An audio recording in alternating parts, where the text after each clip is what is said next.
এবারকার তদন্ত কমিটিতে যদি কাউকে দায়ী পাওয়া যায়, আমি তদন্তের আগে বলে ফেলছি না পাওয়া যাবেই, তো সেটা তো আসলে আগের কেউই হবে। যদি এমন খুঁজে পায় যে খুবই বাজে ধরনের নেগলিজেন্স হয়েছে যেটা শাস্তিযোগ্য, তাহলে শাস্তিও দেওয়া হবে।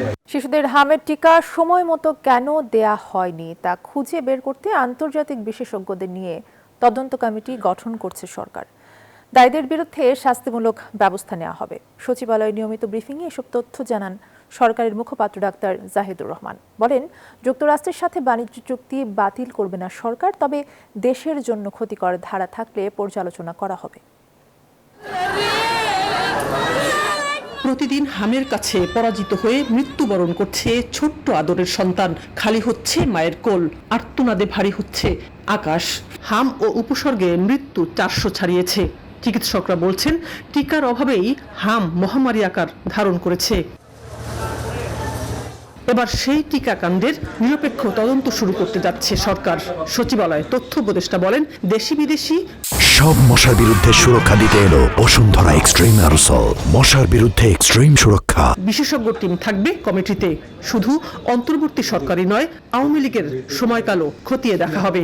এবারকার তদন্ত কমিটিতে যদি কাউকে দায়ী পাওয়া যায়, আমি তদন্তের আগে বলে ফেলছি না পাওয়া যাবেই, তো সেটা তো আসলে আগের কেউই হবে। যদি এমন খুঁজে পায় যে খুবই বাজে ধরনের নেগলিজেন্স হয়েছে যেটা শাস্তিযোগ্য, তাহলে শাস্তিও দেওয়া হবে। প্রশ্নের জবাবে বলেন, যুক্তরাষ্ট্রের সাথে বাণিজ্য চুক্তি নিয়ে যেসব আলোচনা সমালোচনা হচ্ছে তা আমলে নিয়েছে সরকার। চুক্তিতে 60 দিনের মধ্যে বাতিলের সুযোগ থাকলেও সে পথে না গিয়ে অসামঞ্জস্যতা পর্যালোচনা করা হবে।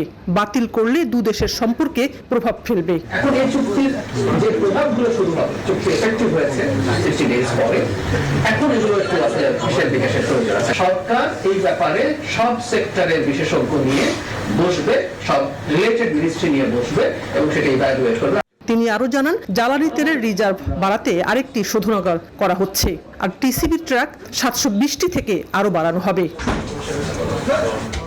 শানাজি ইয়াসমিন, নিউজ 24, ঢাকা।